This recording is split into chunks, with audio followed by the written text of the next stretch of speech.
good morning, depending on where you are in the world. Welcome to Raising Excellence, the most important 90 minutes of your day. Hello, I'm Michael, the Opportunity Ambassador and MC for today's show. And today's show is titled Horsing Around with the Freedom Farrier. Sounds interesting, eh? With me today is my fellow co-host and our special guest. But we'll start with Agnieszka, our psychosomatic illuminator. I just realized I didn't rename myself, so I'll do that now. Willow, our trauma consultant. Hi, everyone. Dennis, our freedom facilitator. Greetings and blessed love to everybody. And Roy, our very special guest and the freedom farrier, I guess is what he's going to call himself today. Hi, Roy. Hi, how's it going? Very good. So we're talking about horses. We're talking about farriers. Maybe we should just start off with what is the definition of a farrier? How about we just start there and go from there? Well, most people would probably, know it as a horseshoer.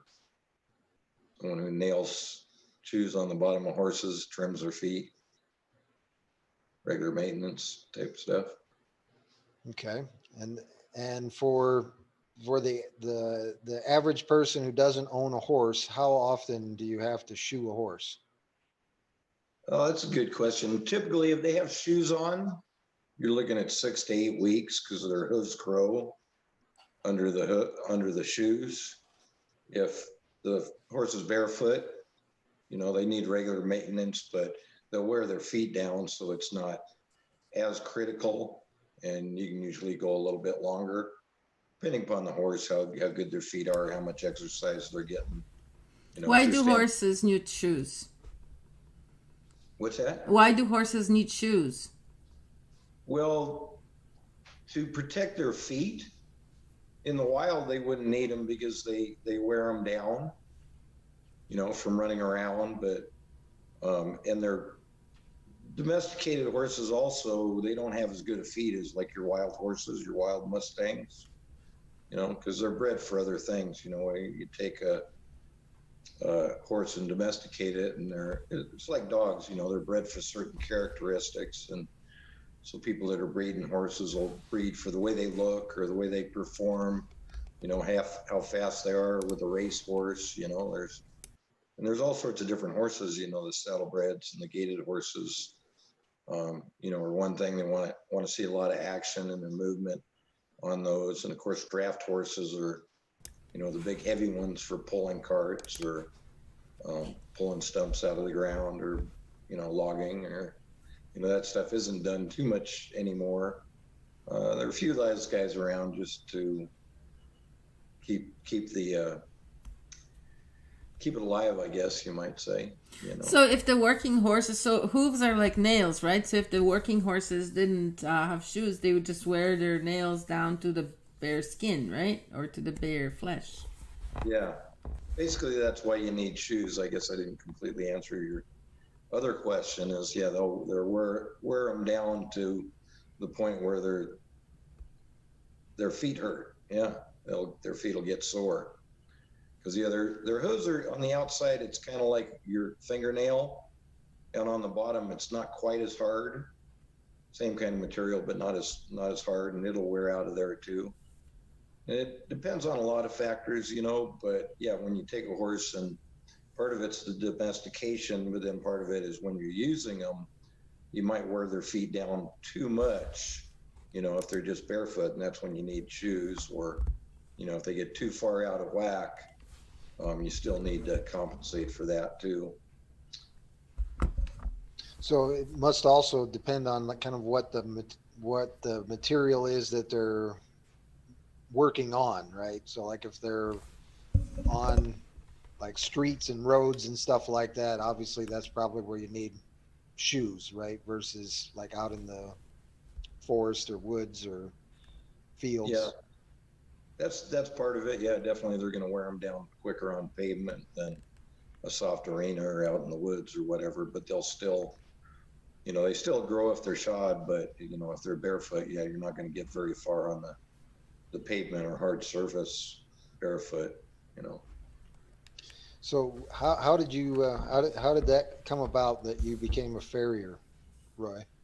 Oh, well, that was pretty easy. I guess I kind of fell into it. I had horses, and I was working working in a jewelry store at the time, and didn't wasn't a bad job, but it didn't pay real well. And so the guy that came out shoeing my horses, you know, he was pretty quick. He'd shoe 2 horses in an hour, and he'd walk away with, at the time it was, I think, $50 or so a pop. So he'd walk away in an hour with $100, and I thought, oh, I could do that.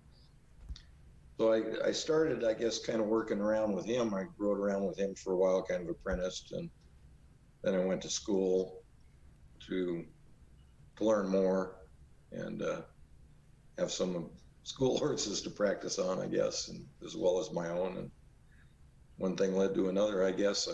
For long, I was making better money doing that than working in a jewelry store. But of course, it's a business. You know, it looks like looks like a lot of money when you see it. The guy leave with $100 in his pocket, but it's still a business. You know, you get your expenses, your tools and supplies and whatnot, your gas, because you're running around to different farms all over the place. So you got gas, your transportation expenses and stuff. So it wasn't as lucrative, I guess, as it seemed, but it's still a good living. Still more fun than working at a jewelry store. Oh, definitely. No doubt there. Nice. So I'm thinking, so obviously working with animals, there is that's also something that you've got to get acclimated to. And working with all sorts of different animals, I imagine there's some obvious hazards in that as well. You want to try and give an outline of what those might be? Yeah, well, I think there's hazards in just about any kind of work. Horses are pretty honest creatures, you know, and learning how to handle horses and read horses, you know, is a big part of it too, because horses are honest creatures. You know, if they're gonna hurt you or intentionally, they'll let you know first. So I mean, I've been hurt many times in my career, but nothing too bad. And it's usually when I've been hurt, or almost every time I've been hurt, it's because of something unexpected happening, rather than the horse trying to hurt me. And there are horses with good attitudes. Some of them have bad attitudes. A lot of their attitudes, I think, is handling. You know, Nurture, not nature. You know, there's that always battle, nurture versus nature, right? Yeah, it's definitely a combination, but you can't do that much about the nature. But like I say, the nature of them, for the most part, they're benevolent creatures. I find, you know, they don't want to hurt you. They're, you know, the fight or flight thing too. Their first response usually is flight. You know, unless you got them cornered. So in getting to know a horse and getting them to accept you, which is kind of what you need to do, is get them to not be afraid of you and to accept you into kind of the herd, because they're herd animals. And once they trust you, then you can pretty much lead them anywhere. I mean, that's the ideal, is to place yourself in as if you're the head of the herd kind of thing.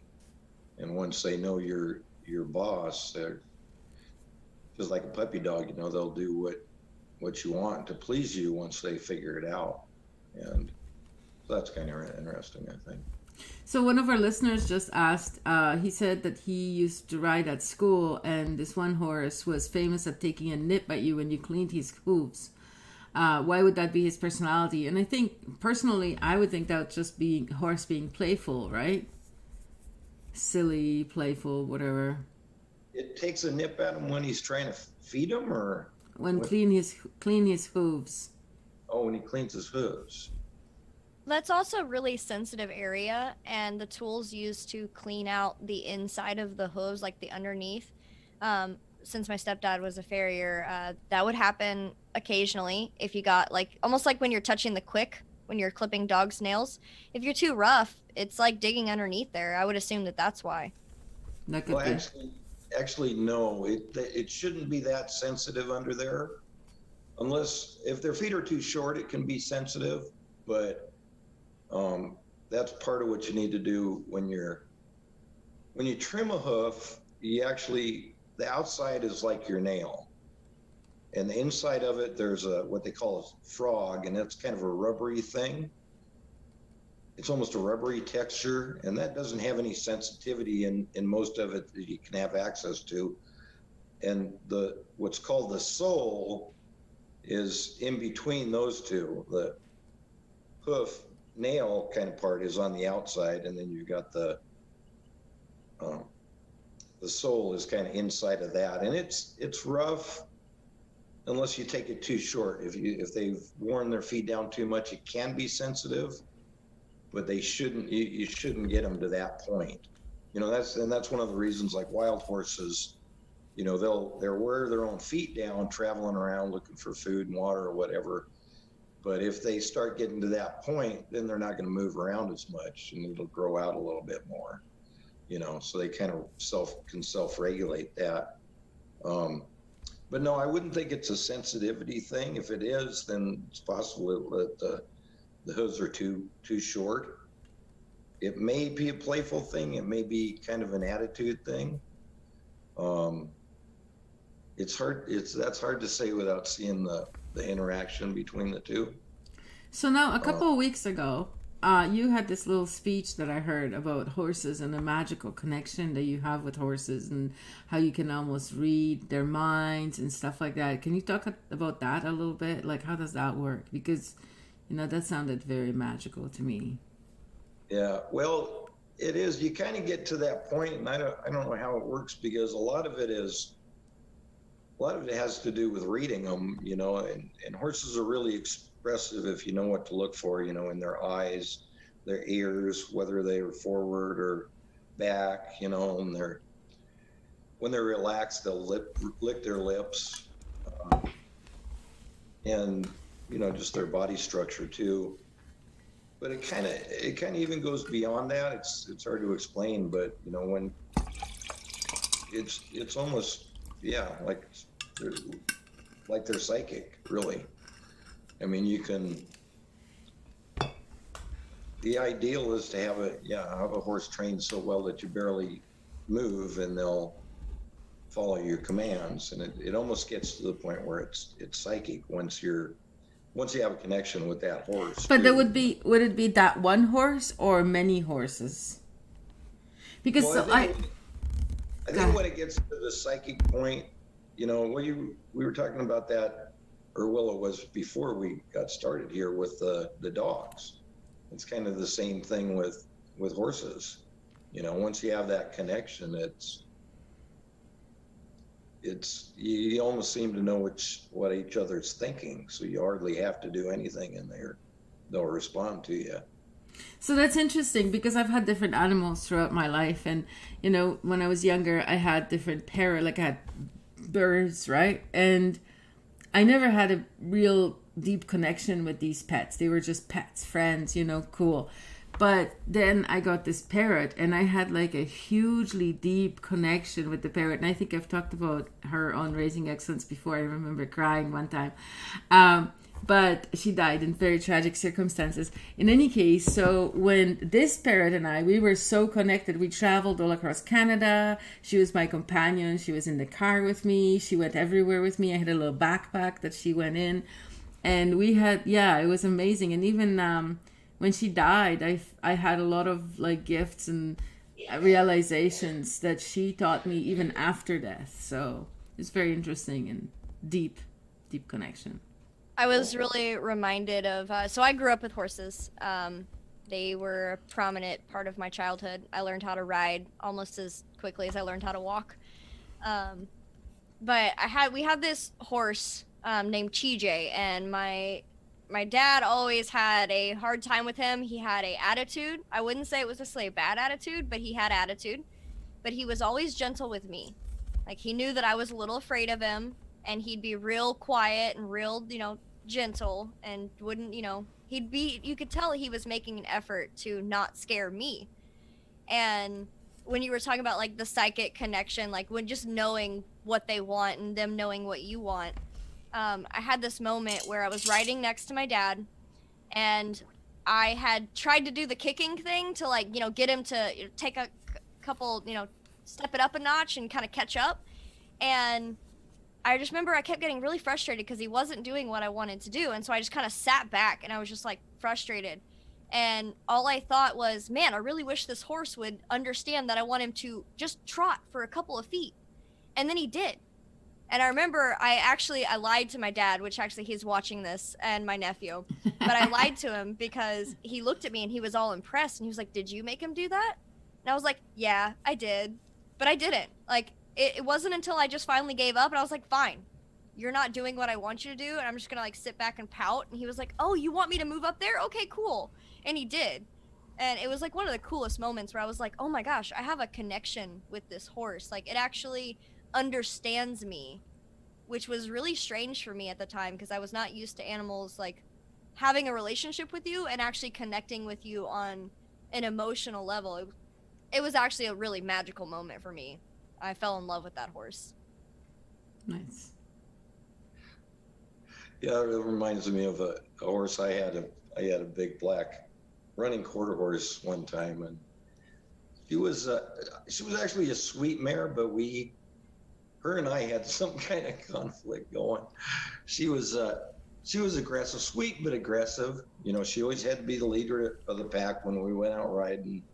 And when we were working cows, she would just, once she figured out the cow she was supposed to be on, you couldn't stop her. She'd slam into the wall to shut that cow down. And but we tended to butt heads sometimes. And one time I was out trail riding with a bunch of friends, and I was the last one to get ready. And she was dancing around, acting up. Oh, when I first started riding her, I bought her as a 2-3-year-old Greenbroke horse. Supposedly she'd been ridden, but and she'd been bought off the racetrack. And the gal that bought her, it was too much for her because she bucked every time she got on her. And so, when I bought her, she would buck, but she wouldn't buck hard enough to buck me off. It was just kind of like, oh, I have too much energy. I'm ready to go.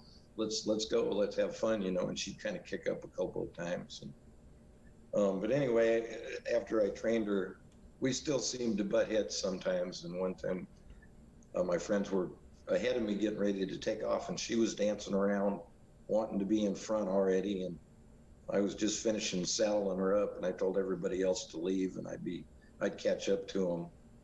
Well, so I got her saddled up. Everybody's already taken off, and so I got on her, and she reared up and started running backwards. And I kept looking behind me. Where's she going? She was going right for a tree. So I pulled her over backwards. She landed on her back. I jumped off. She landed on her back. And she was scrambling to get back up. I jumped back on her back. And she just kind of looked up at me like, how did you do that? And so then we left. Finally had settled down, and we left. But everybody else. I had sold her once. I sold her to a friend for his daughter, 13, 14-year-old daughter. And they got along just great, but I would always seem to butt heads with this mare. So it's personality differences sometimes too. And then they had her for a couple of years, and then his daughter got out of horses, and he called me up, and I bought her back, and she ended up being my stepdaughter's horse. Actually, I had bred her a couple of times by that point, and I had another mare I had out of her, which was kind of one of my favorite mares. And but anyway, then she ended up being my stepdaughter's horse, which was another 13, 14-year-old girl, and they got along great. But anyway, back to getting hurt thing. Yeah, usually that's by, I've been hurt a lot of times, but it's almost always been by accident.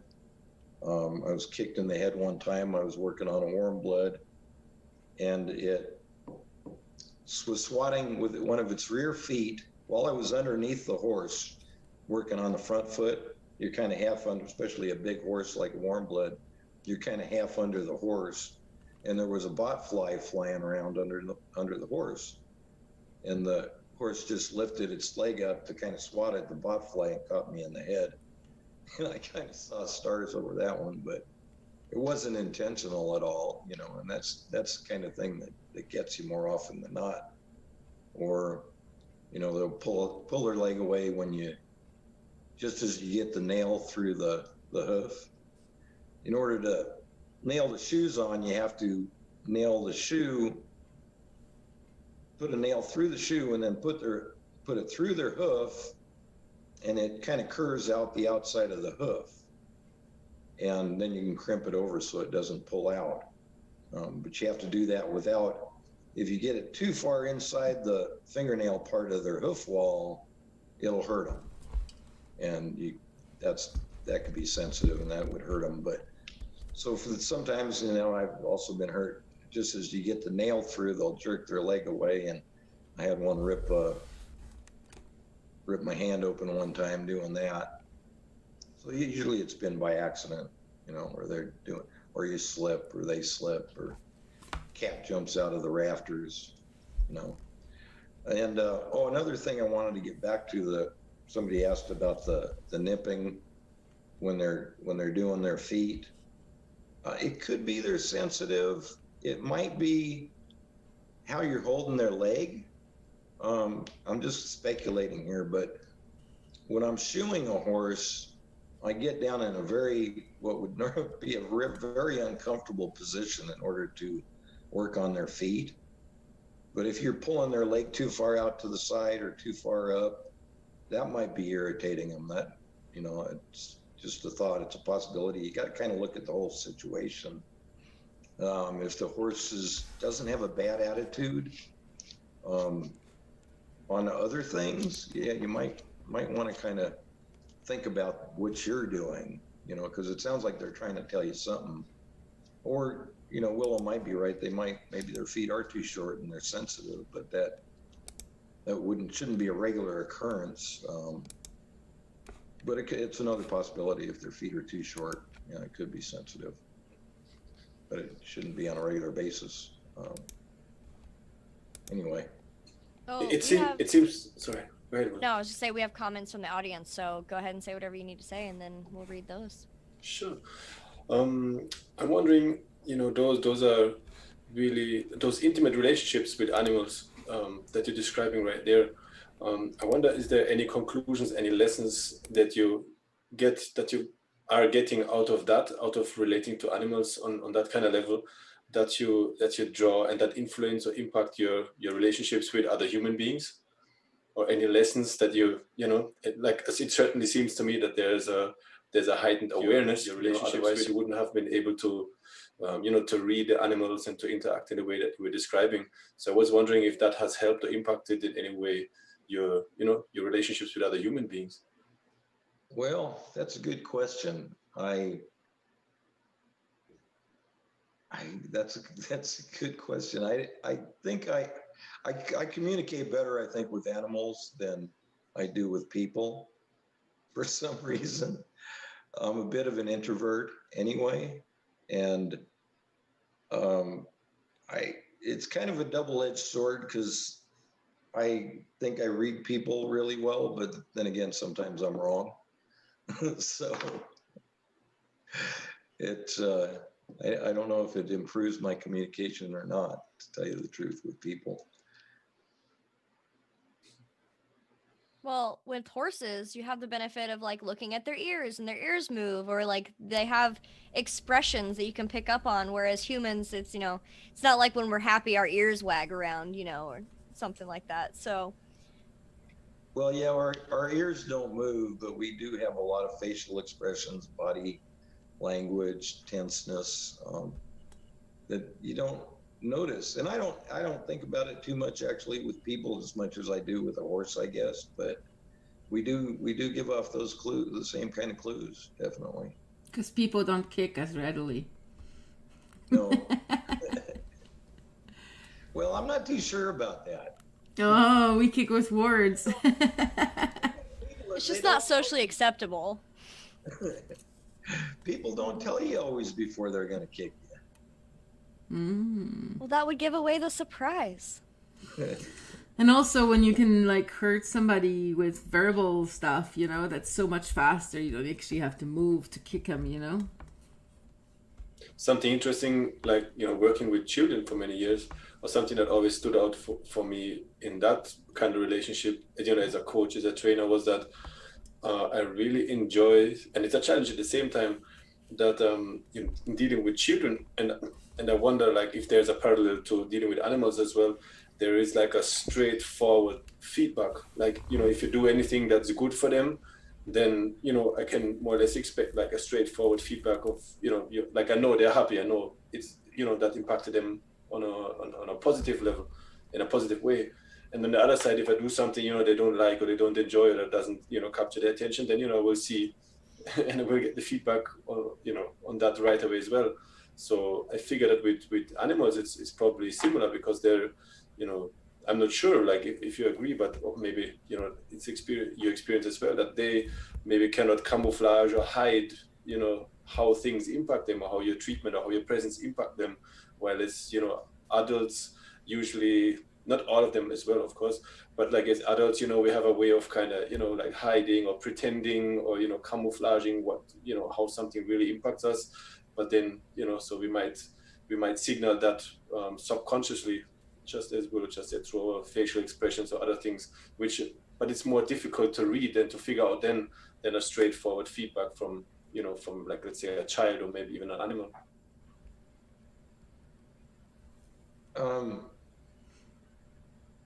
Yeah, there was a lot there. Yeah, well, when you're giving them feedback, well, yeah, their feedback is usually pretty instantaneous. And when you're giving them feedback, yeah, it's real important to do it right away. You can't wait. And you don't want to do it. It's probably the same thing with kids too, is you don't want to do it out of anger. You know, there's no, when you do things out of anger, when you're training, I think probably children too, but definitely with horses, you don't want to do it out of anger. But if you discipline them, it should be swift and right away. And discipline doesn't have to be very physical. Normally, well, a good example of that black mare I was telling you about that I owned, her name was Satin, and she had a thing about whips and crops. A crop is just like a short, kind of like a whip, but it's just short, and you can swat them with it, and it doesn't hurt them, you know, it's just kind of a thing, but it'll make a certain noise, almost like a swishing noise. And well, if you watch the Kentucky Derby, they, you know, the jockeys always have those, they call them crops. They're just short, not really whips, but they're kind of like whips, because they're springy, not like a rope, but they're kind of springy, and they'll swing back and forth. It's like a switch with a little bit of like a leather or something simulating leather at the end. That's like almost like a little paddle. And a lot of times all you have to do is swish it near them, because that sound, and if you pop, like a lot of people will pop their own boot instead of the horse, because it's mostly this, like a lot of it is the sound that they react to. They're very reactive. Yeah, exactly. Exactly. And this horse, Satin, was a big horse. And when I first got her, all I had was a two horse trailer, and she fit in it, but barely. So she didn't like getting in it. And what I was going to get at was exactly what Willow was saying. All I had to do was swish that thing behind her butt and make the sound, and she'd jump right in the trailer. But if you hit her with it, forget it. She wasn't getting in the trailer that day. You know, no way. Ropes, no tricks you could pull that would get her in that trailer once you swatted her with it. you know. I remember being really little, and I had my boots, I had my spurs, I had all the get up that was, a true cowgirl should wear, you know. And I was like, Dad, let me have the crop. Let me have the crop, and let me run with Magic. Magic was the other horse that we had, and I was like, let me ride Magic with the crop. And he was like, all right, here's the deal. I'm gonna go out on Magic, and I'm going to run him with the crop and see how he does. And he did it one time. He came back and he was like, I don't think you need the crop. He was like, that horse runs real fast without the crop. You don't need it. And he was like, no, I'm not letting you ride that horse with the crop. And I was really devastated because I was like, I want to be like the people on the derbies, and they've got the spur, like they've got everything. And I always wanted that crop, but I realized at that point it wasn't about me. It was a tool. It was a tool to use, and you have to learn how to use it appropriately. Yeah. Definitely. Dennis, why are you so quiet today? Maybe you have some questions. Have you ever seen a horse? So it demands that you develop a relationship with the animal, and you really do some like self-reflective, what you would call shadow work, to figure out how you're reacting and how your actions and your emotions are all your own responsibility when you're dealing with an animal that big. Yeah. So our comments, I have to say hello to my nephew. He is watching. So hi, Jackson. I'm really glad that you're watching. And then Lee Stephen Michael Rott asked, Roy, have you ever worked with Ardeen pack horses? Have you ever trained Mustangs? And how are Mustangs doing in Alberta? Why would Roy know about Alberta? Do you know I'm about not sure. Alberta? Roy's not from Alberta, you guys. He's not from Germany either. So disregard that last question. Well, he might know. Who knows? Go ahead, Roy. Well, yeah, I have trained some Mustangs. That's very rewarding. I would rather either train Mustangs or young horses that haven't been worked with very much than a horse that's been around and developed bad habits, actually, and because they're kind of a fresh slate. It's easier to train a horse than to retrain one, I guess. As far as the Mustangs in Alberta, I don't know. There's a big controversy in the U.S. about the wild Mustangs, and I'm not sure if that's kind of what you're referring to, because of the BLM, to me, before the Black Lives Matter, is the Bureau of Land Management. In the U.S., that's the government department that takes care of all the public lands, and they have a lot of wild horses on those lands. But they also have ranchers that lease out the land to people who want to run their cattle on them. So there's a lot of open range land where the cattle mix in with the horses, and the BLM rounds them up and they sell them at auction. But they also have pens that they keep. They have thousands of horses that they're keeping in pens in certain places like Reno, and actually they have several all around the country where they keep all these penned up horses. Like Mustangs and pens? Yeah. That's Why? what my dad actually does. He oversees the auctions and the adoptions for the Mustangs. But why? Why can't we just leave him free? Well, you want to take a shot at that one? It's kind of controversial because the BLM that's rounding them up says that they're rounding them up because they're starving, but I don't know if I completely buy that, because they're competing for the same feed as the ranchers, so there's kind of a conflict of interest there. And I'm not really decided on the issue, but I know there's people on both sides of the issue, and the pictures I've seen of them, it's like they don't look like they're starving to me, and that's kind of nature's own way of thinning out the herd, you know, as far as, you know, natural selection, as cruel as it sounds, that's kind of nature's way. When there's not enough food, I don't think that the solution is to put them in pens. yeah. And what do they feed them? Cow brains? Well, no, they feed them hay and regular stuff, but then that's an expense on the U.S. taxpayer.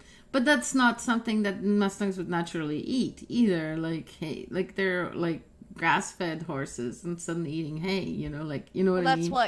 That's what hay is. It's I know, grass. but it's crops. It's not. But it's quite still as like full that's of still a nutrients. natural food source for horses, though. It's Yeah. it's very different from how they're feeding cows, like in stockyards. It is different. One, because people are paying really good money to adopt these horses. So if you do give them a horse that is not being fed properly, anyone who knows anything about horses will Report pick you. up on that. Yeah, no, they are. Other than keeping them in the pens, they are well taken care of.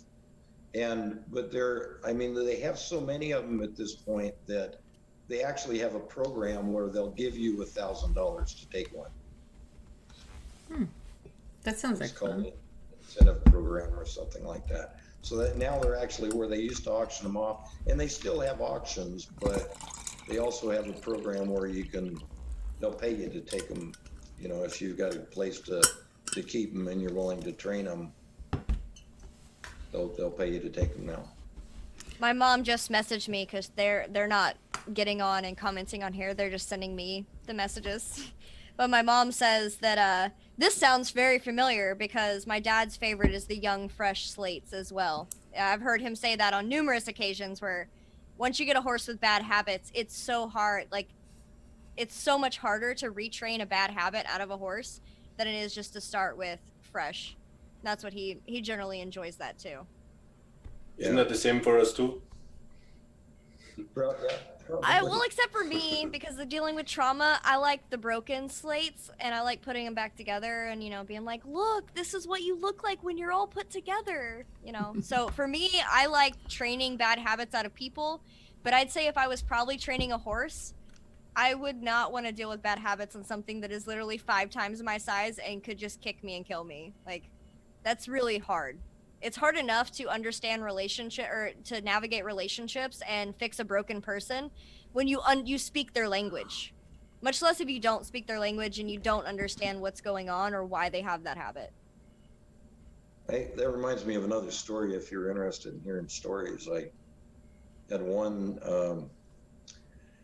horse that I was called out to do that really had a bad attitude, and it didn't want to pick up its feet. It was trying to turn around and bite me, trying to kick me, pull away, all that stuff.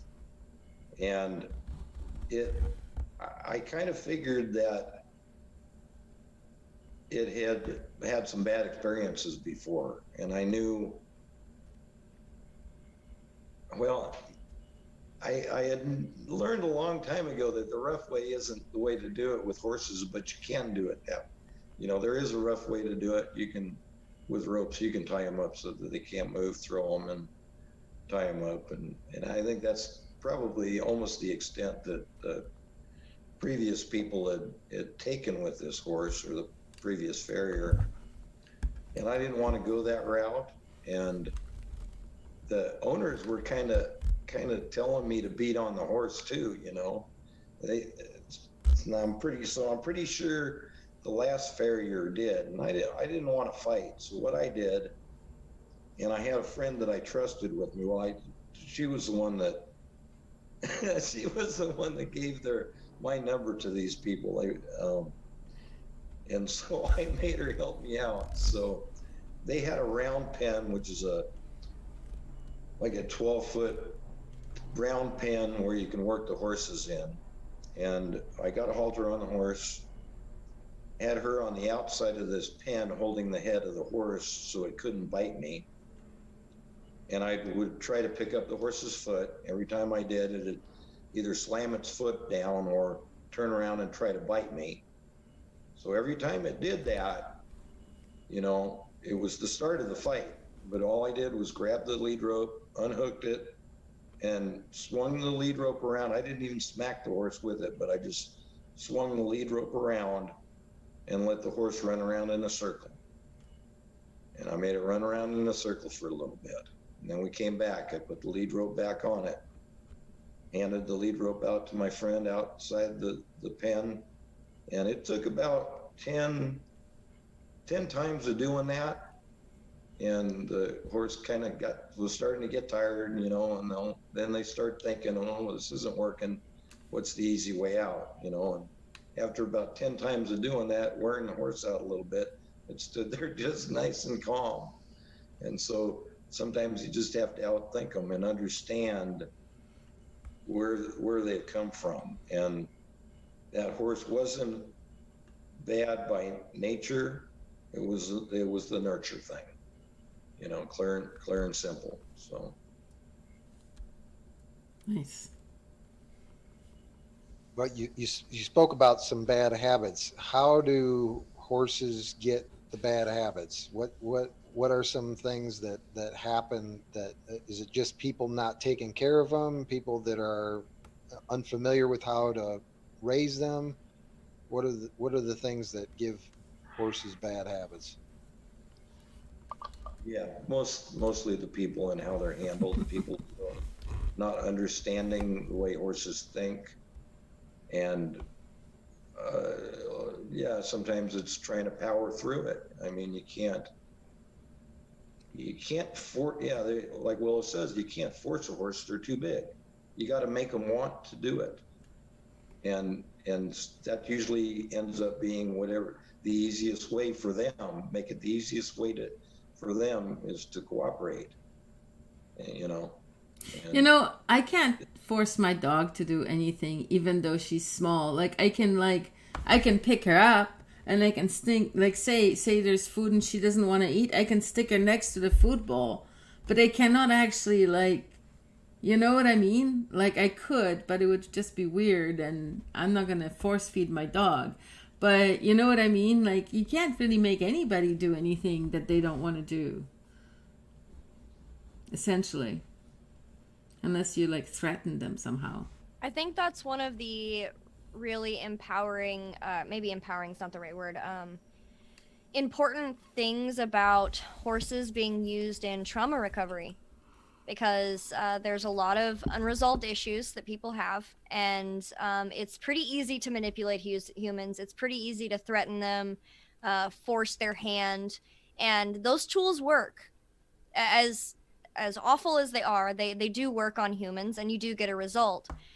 But when you do that to an animal like a horse, it usually backfires. At some point, it's going to backfire on you. So to maintain a relationship with a horse, you actually have to focus on the relationship. And I don't know where I was going with that. Maybe that was Isn't that the same for humans as well?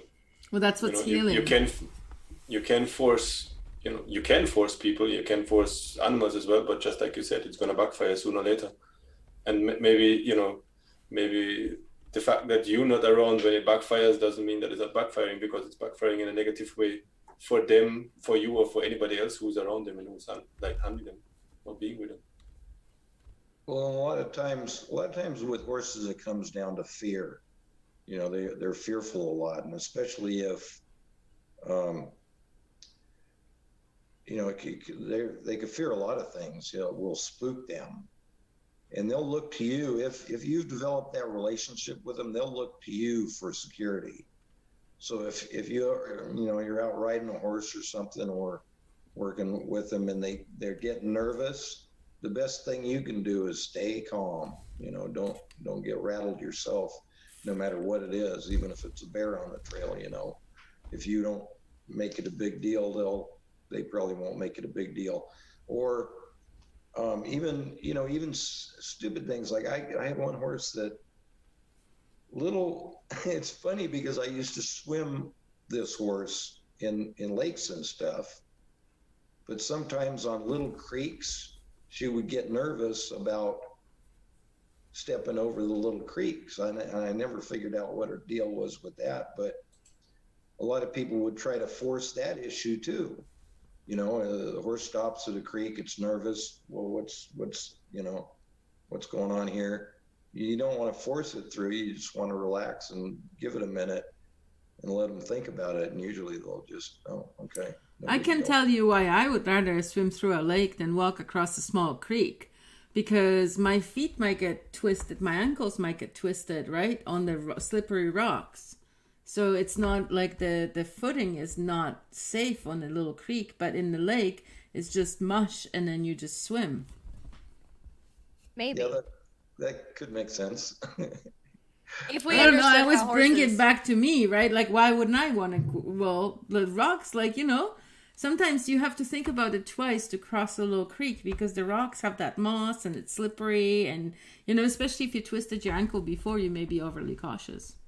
Or somebody else tried to beat you across beat you to get you to cross the creek last time, you know. Yeah. Just, it's hard to tell. I mean, you don't know the real story, but you got to realize there's something there, whether it's twisted ankles or Yeah. whatever it is. But I wanted to also mention. Sorry, I feel like I'm hogging the conversation. But It's okay. It's your donkey. I mean, your horse. something reminded me. I don't remember exactly what it was, but it was basically relating to how horses, they can pick up on when you're nervous. And a lot of it is the fact that you're sitting on top of them. Like your skin is touching their skin. They can feel your body tense up before you can. Especially if you've been through a lot of trauma. Like me, myself, I had a trouble figuring out like when my body is tense and when my body is relaxed.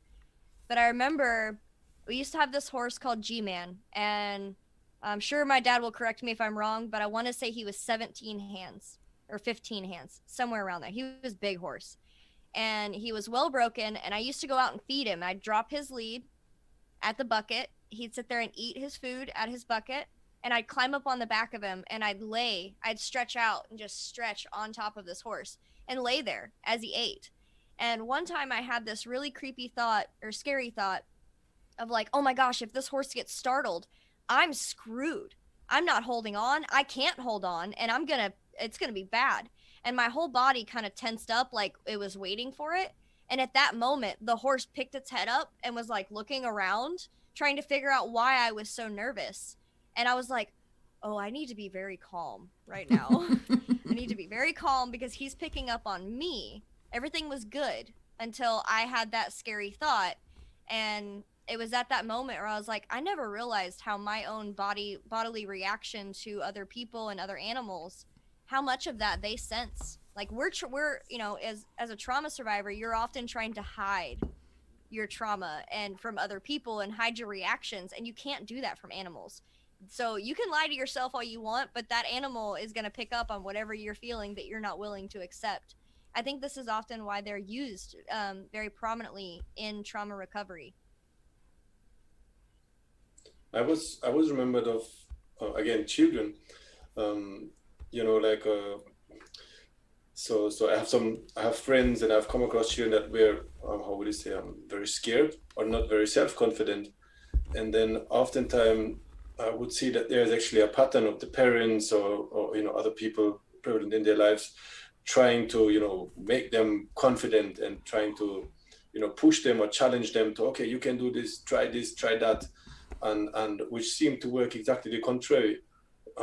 However, a way to overcome that was actually to trust the child that he or she would actually himself choose like what they are confident of doing or of achieving.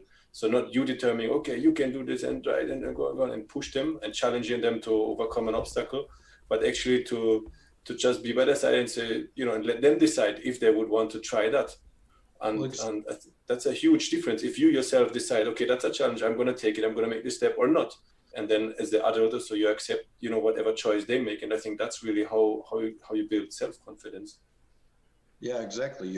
When you're putting pressure on them, if they're feeling anxiety and lack of self-confidence, you put pressure on them. That's the wrong thing to do. Definitely.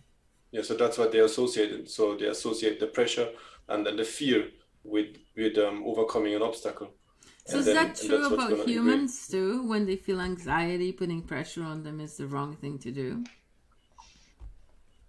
I'd say it's circumstantial because there are some cases where you do need a little bit of pressure, but it's just like an owner who uses I don't want to say like bad tools because they're not bad tools, but like more extreme tools.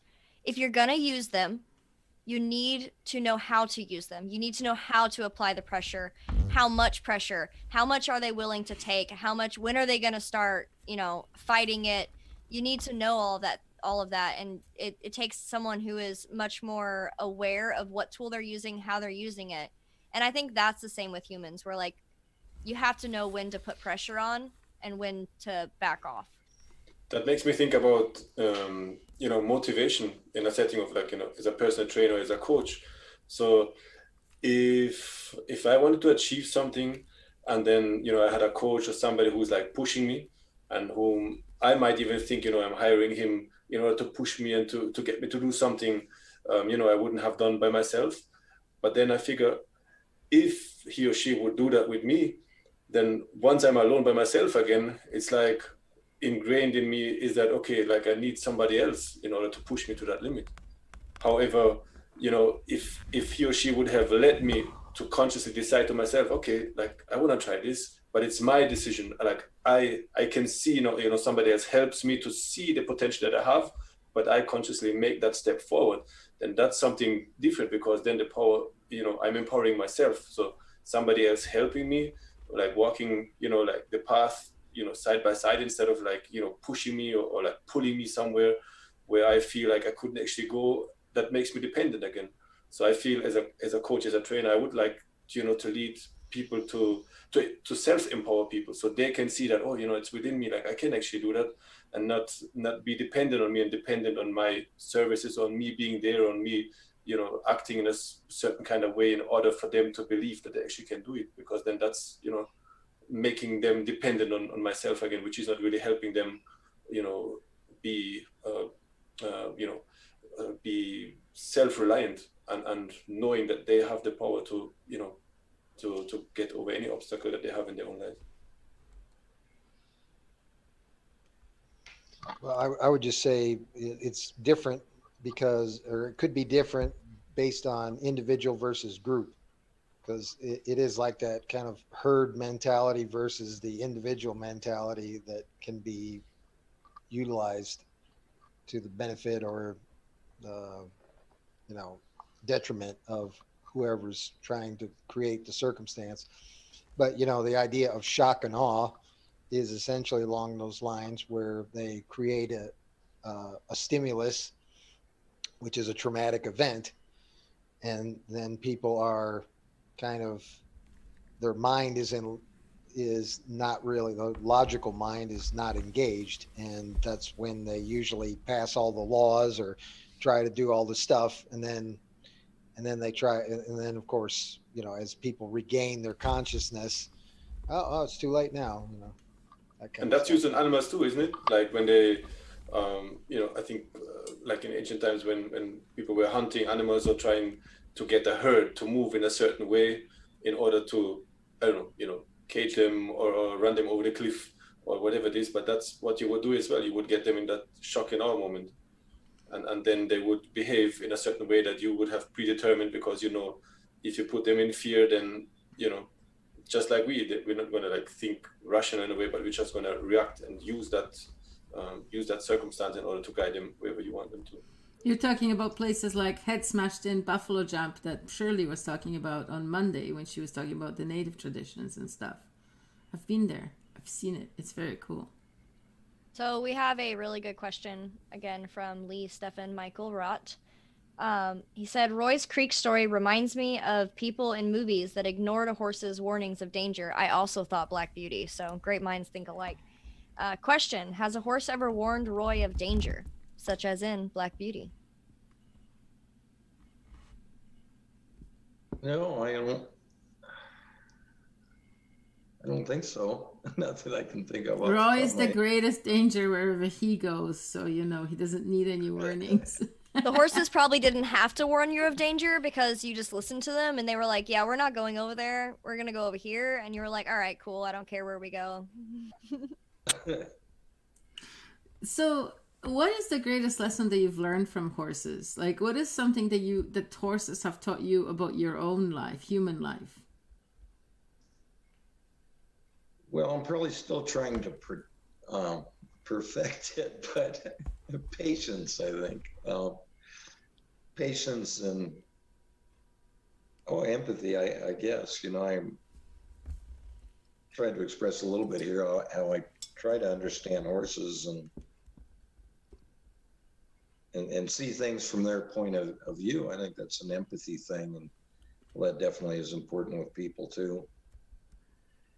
And yeah, what was the question? Did I answer that? I'm sorry.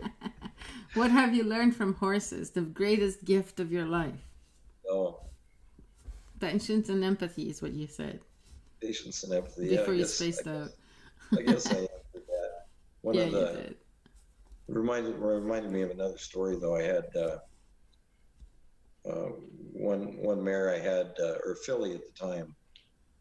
I had her bred that big black mare of mine, Satin, and had a nice little bay filly out of her. And I used to go out and feed them carrots in the morning. Well, I'd go out and feed them, and then I'd go clean the stalls. And after I was done, I'd go out and feed them a few carrots, And usually I'd jump on the big black mare's back, just bareback, and I'd sit there and feed them carrots, One day, Lady Gun, the younger bay mare, was about 2 years old, and I just looked down at her and thought, gee, you're ready.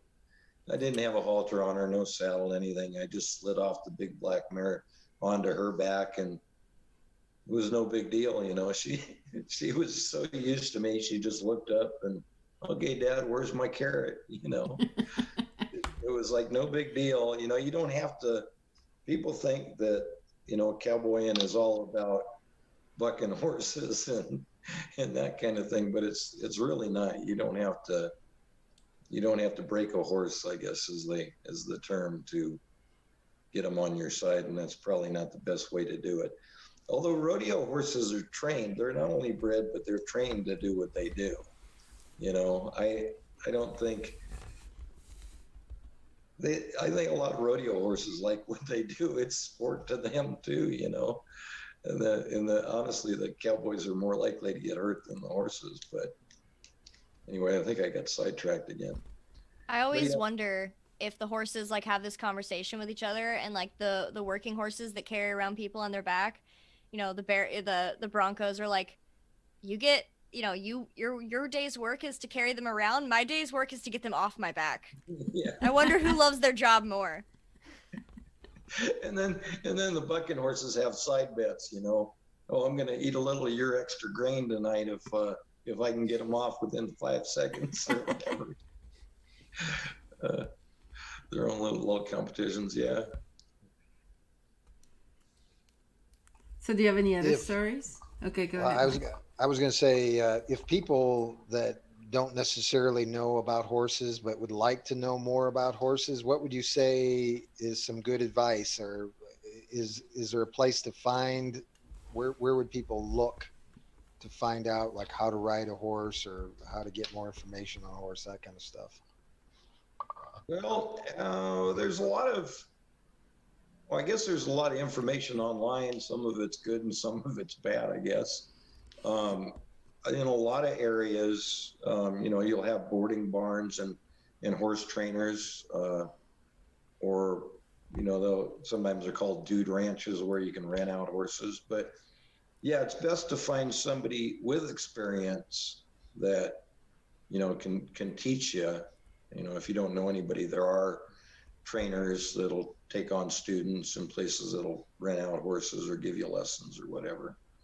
And like in that TV show from Alberta, Heartland, they have a dude ranch and they rent out horses.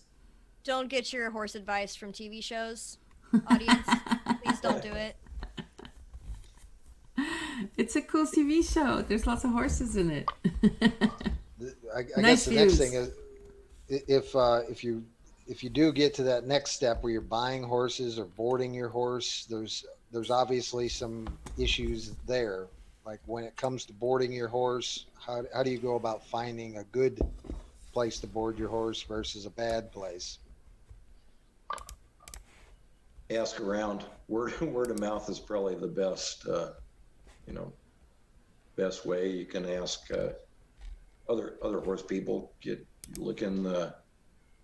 I was going to say the phone book, but nobody uses that anymore. Google for, farriers in the area or boarding stables, or or go to the local feed stores. Go talk to the people there. Usually, you're knowledgeable about who's good in the area, and people that word gets around. People know who's capable of handling horses and who's not.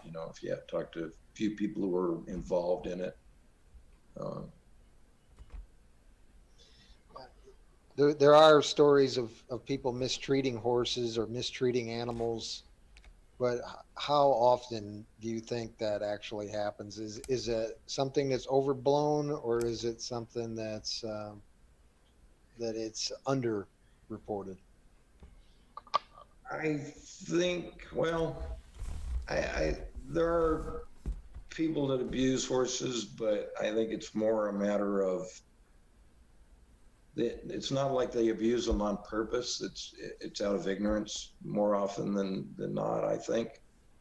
And we used to, I shot horses in Northern California for a while, and some of the farriers, we used to laugh about the people that went around rescuing horses, because there were a lot of people who weren't into rescuing horses down there. And I mean, that's all a good thing too, but sometimes they get too exuberant. Like you get a horse that's 28 years old, if you're keeping it alive, you're doing something right, but it's going to look bony and sway backed, and it's going to look like it's not being taken care of. But unless you know the situation, that's like a 90-year-old human. Yeah, 28 is old is ancient for a horse. So I have what I think is an amazing story. It's my first horse story. And it started out with a Christmas wish gone wrong. The Santa decided to answer me and say, okay, you can have that pony. So I got home and I told my family that Santa said I could get a pony. So I was expecting a pony. That's all I wanted. And my grandmother was like, all right, you got to get that girl a pony because Santa said so. And I woke up Christmas morning. Well, actually, to preface this story, we had a friend who was a saddle maker, and he was trying to collect payment for one of his saddles, and they didn't have the money. So he was like, that horse out there, that half-starved, half-dead horse that you have in the front pasture, I want that. And so he took her home. I believe she was 28 years old when we got her. Either that or she was like 20 years. She was old. She was a Shetland pony. And they didn't even know if she was going to make it, but they nursed her back to health. They kept her in a barn with a stallion, which was across the field from our house. So Christmas morning, they had her all fixed up, and they were, had her ready to go, and had her bridled and, haltered, or had her haltered out on the fence post. And I saw the saddle in my house, and I saw this, the saddle pad, and I saw the bridle, and I saw all this stuff. And I was like, oh my gosh, you guys got me the horse. So I burst outside and I run outside, and there's nothing but a halter on the fence. And I looked at my mom like she was the meanest person on the face of the earth. And I was like, did you really just get me a halter with like a promise of getting me a pony? And about that time, all I see is my Shetland pony running directly across the field to that stallion's barn. And my dad, no shirt, pants unbuttoned, his belt buckles just flapping everywhere, boots, and his hat, and he is just yelling at this horse as it is taking off. And we were like, oh, okay. She lived until I was 12 years old. How old were you when you got her? I was 4. And it's one of the only memories I have of being like 4 years old. And that, like, I will never forget seeing my dad run across half dressed with his clothes flopping everywhere and just waving this hat, chasing this pony. And boy, did she have some spunk. She had the most attitude out of any horse that I've ever had. and she was like this tall, like just the biggest attitude out of this tiny little horse, and she lived for another 12 years, or 8 years. I can't do math. Yeah, 8. another 8 years. So she was old as dirt. I don't know how she couldn't eat.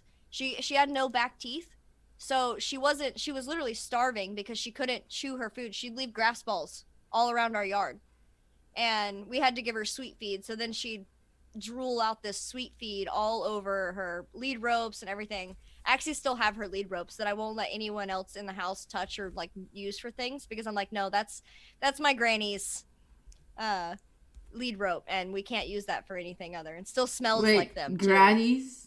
Did you Granny. say We called her Granny because she was so old, and it was great when the the neighbor kids would come over, and my parents would be like, "All right, go feed Granny," and they'd look at me with this horror. Yep, all of that was just covered in sweet feed, just drool. It was so disgusting, and it was so hilarious when people would come over and they'd be like, "Go feed Granny in the backyard," and they'd look at me and they'd be like, "You keep your grandmother in the backyard?" I'm like, no, it's a horse, and she lives in the backyard.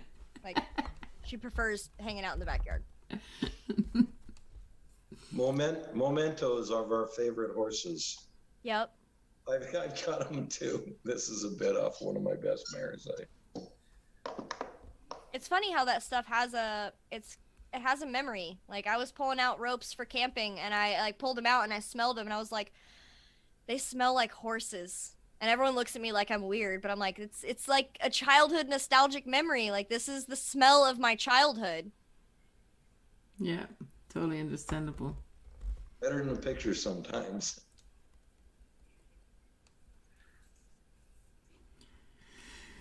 So what other wisdom do you want to bestow on us, Mr. Roy Binder? What else do I want to bestow on you? Well, I don't know. I want to get back to Willow. You have, what you said, your uncle works for the BLM? My dad does. Your dad does. Oh, cool. He's you've actually said a lot of phrases that verbatim have come out of his mouth. Like, we used to joke around that he gets along with horses. He understands horses way better than he understands people. And it's true. Like, I've met a lot of horse people that are like, the horse is my thing. And a lot of them, they understand horses better than they understand people. And they don't really get along all too well with people. They're just like, what's wrong with you? I'm gonna go hang out with the horses kind of people. Horses are honest creatures. They really are. They'll tell you if they don't like you. They'll tell you if they're scared. They'll tell you if they don't want to. Roy, when you started out the podcast, you said that it sounded like the first motivation for you to get into this was you saw the financial benefit of it, and it seemed like a lucrative thing. Did that change over the years? What that if that was what got you into it, what is it that's keeping you in that today? Well, actually, I'm retired now. I retired a few years ago, but yeah, it can be a good way to make a living.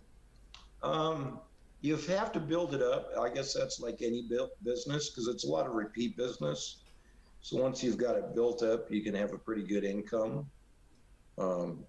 Certainly not a get rich quick scheme, but you can make a good living at it. And once you get it built up, and it can be, depending upon your clientele, it can be kind of seasonal. Because people use their horses more in the summertime or whatever, especially, I'm in the Pacific Northwest where it rains a lot in the wintertime, so people aren't doing a lot with their horses. They'll, pull the shoes off and leave them barefoot and let them go a little bit longer, that kind of thing. So, yeah, it can be a good living. So you're retired now, and I get why you wouldn't want to do that work all into your old age. But do you do classes and workshops on your art now for the younger people who are taking over? Well, I've had a few changes in the last few years of my life, and I'm kind of trying to get better. Yeah, trying to get back to that kind of. I need to get some acreage, so it's kind of what I'm looking for. I've moved a few times in the last few years, and actually retired. I retired about 5 years ago from the horseshoeing because, well, yeah, it was a little bit after 2008, and I had a horse go over backwards on me. I got hurt real bad, and I got a chance to work for actually got a job working for Xerox on a Google tech support contract. And so That doesn't sound like horse stuff. no, it was tech. It wasn't horse stuff at all, but I was starting after 35 plus years of doing that. I hurt all over, just even before the horse went over backwards on me, and then I had a horse go over backwards on me, and I kind of thought, well, maybe I'm getting too old for it to have this much fun. And I took that job and moved from, at the time I was living in Northern California, moved back to Redmond area, which was where the job was, Redmond, Washington. Which is Oregon, yeah. No, actually, there's a Redmond in Oregon too, but Redmond, Washington, Bellevue, Redmond area is that's where Microsoft's original campus was. And there's a lot of tech around there these days too. But yeah, so I worked at Xerox for 3 years, and then they lost the contract, and I got laid off. And so I'm just kind of looking to find some property right now to get back into it more. But I've had some changes in the last few years, so.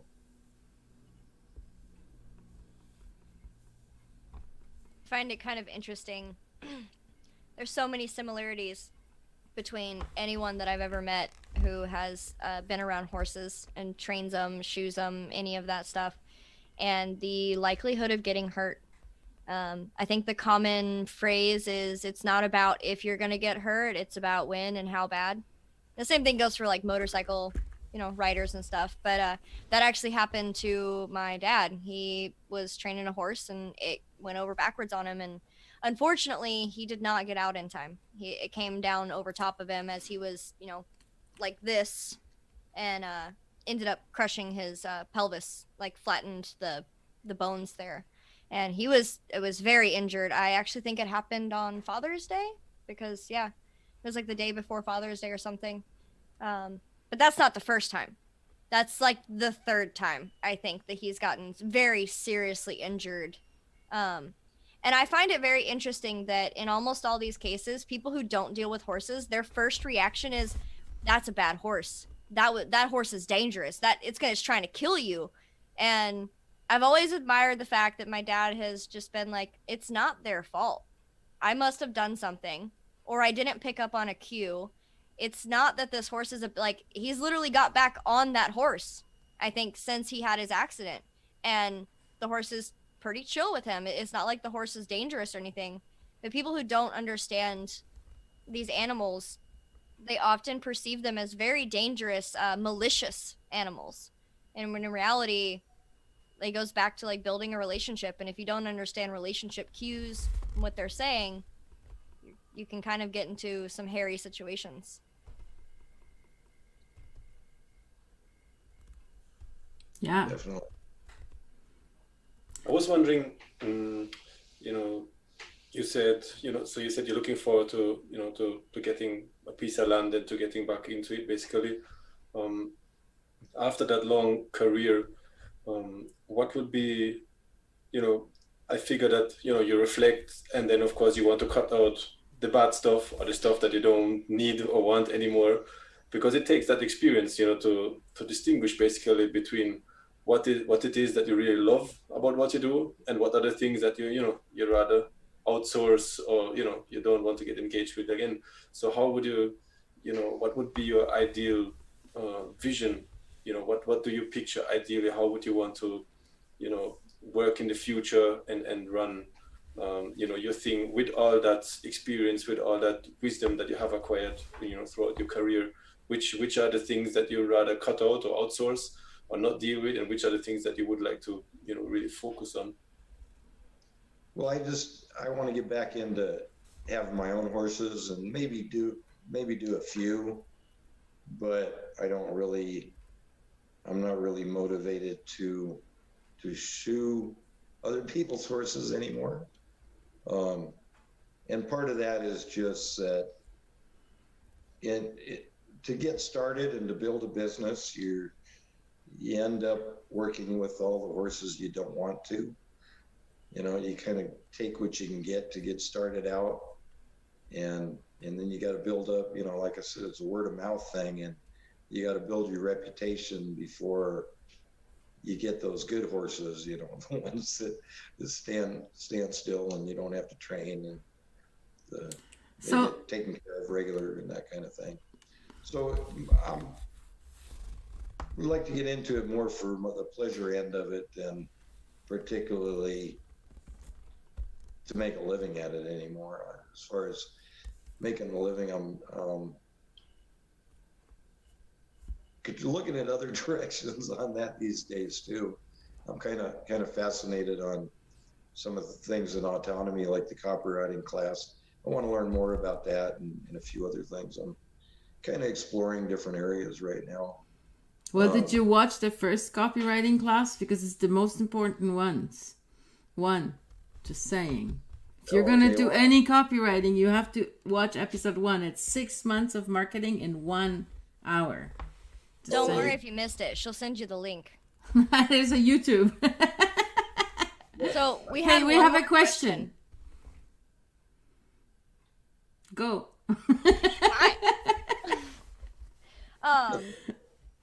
So Roy, how do you handle a horse that is too old or about to die? That seems tough to me.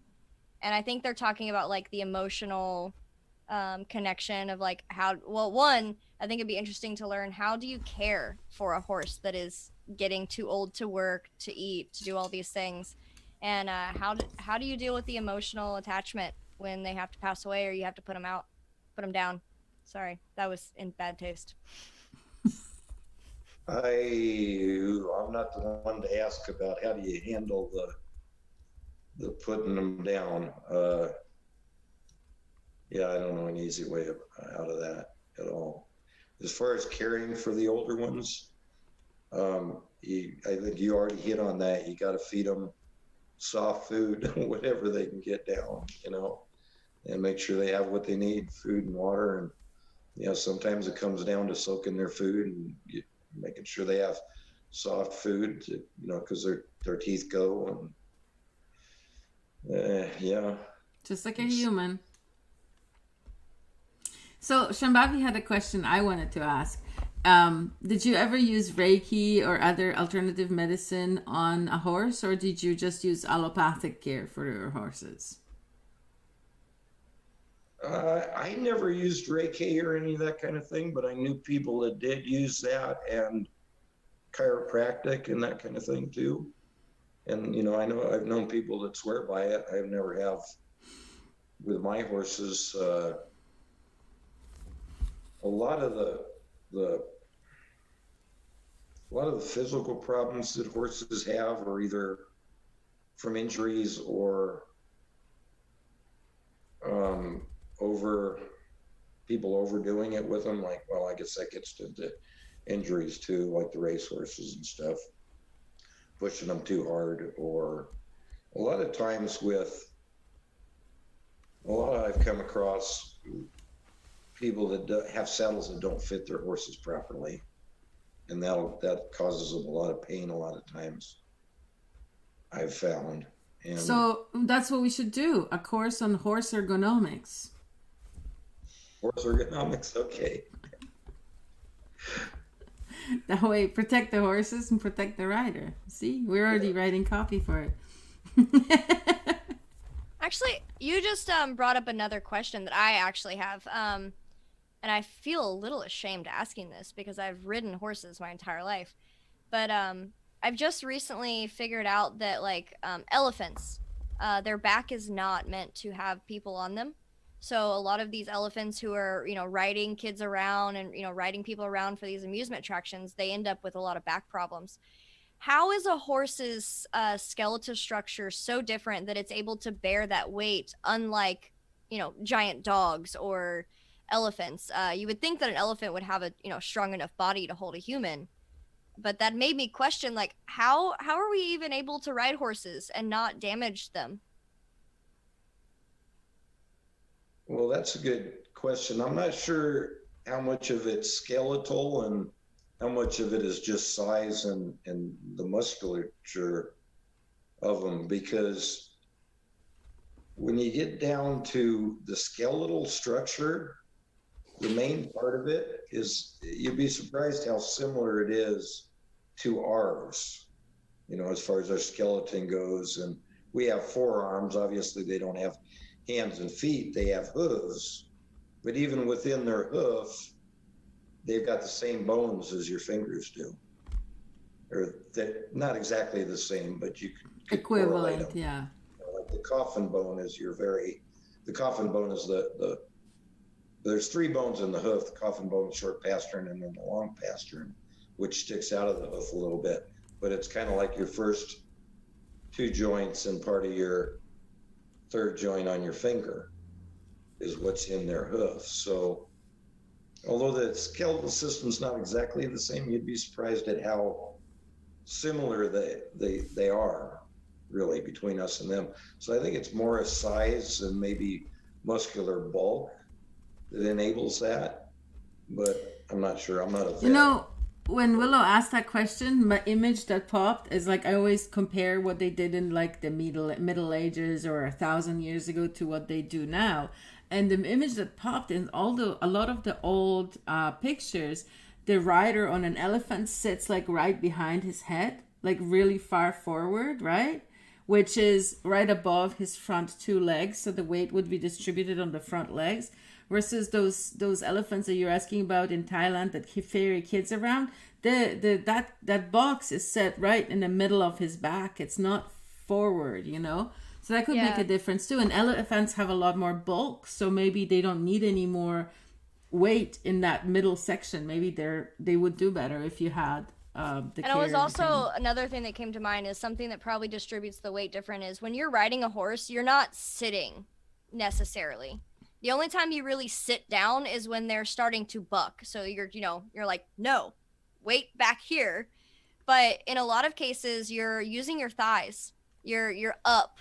You're actually holding a lot of your own weight, and you're holding on to the horse with your thighs. So I bet that probably. Yeah, and when you're in that palanquin, you just sit because there's a bench. Yeah. Right? So there's no other way to do it. And they stick like 4 or 5 kids in those things. They don't just let one go up, you know? Because as soon as I heard that, the whole thing is weird. I was like, how does an elephant get messed up from a human sitting on its back, but a horse can literally hold 2 people and ride around? I was like, what's the difference there? You know that thing, that wooden structure that they put in, then they pack the kids in it. You know, it's not the same as having a rider who's like in line with the animal. And in that case, you're not even riding the animal. You're just sitting on its back. You're just sitting in the box that's on its back. Really. But I do think the key to that is that a lot of the old pictures have him sitting right at the head. Yeah, you want to end up because it's 4:01. Is that what it is? We have to finish now? We can't talk anymore? We're off on a little bit of a tangent. Tangent? This wasn't a tangent. It was comparing the elephants to the horses. We were making our way biology. Well, we were talking about boxes on top of elephants. It's a palanquin, yes. It could be partly the box too. I don't know, but you know, that's what I was saying. A lot of people have problems with horses, and they're having problems with their horse because the saddle is hurting the horse. You know, if you take your saddle off your horse and you got a dry spot there up at the top of the withers at their shoulders, the saddle don't fit. You got to figure something else out. And maybe it's the same thing with the boxes. Maybe it's not even the elephant. Maybe it's the way they're placed in the box, because a saddle, you don't want it sitting on the horse's spine. There's actually a gully in the saddle, so it's not sitting on their spine. It's sitting on their ribs, you know, just behind their shoulders. So maybe the boxes are not ergonomic. Again, ergonomics, not ergonomic. Again, ergonomics for horses and elephants now too. Yeah. Well, people don't realize it with horses sometimes, and I'm sure they don't recognize it with elephants too. It could have something to do with the box. I don't know. Roy, you got an excellent compliment from Lee Stefan Michael Rott. And he said, Roy is great. He encourages everyone to pay attention to how we're treating our four-legged friends. Thank you. Yeah. And two-legged, because birds and stuff too. They're important too. Just saying. Okay, close out this popsicle stand. On Monday, we'll have a whole new adventure, and we don't even know what it is right now, but we'll figure it out before Monday. Be something on the art of loving relationships, even though this kind of fit somewhere in the middle of there, because we typically do something on art of loving relationships on Monday, and Wednesday it's usually something about just health, how to live better. And this kind of fit in between there.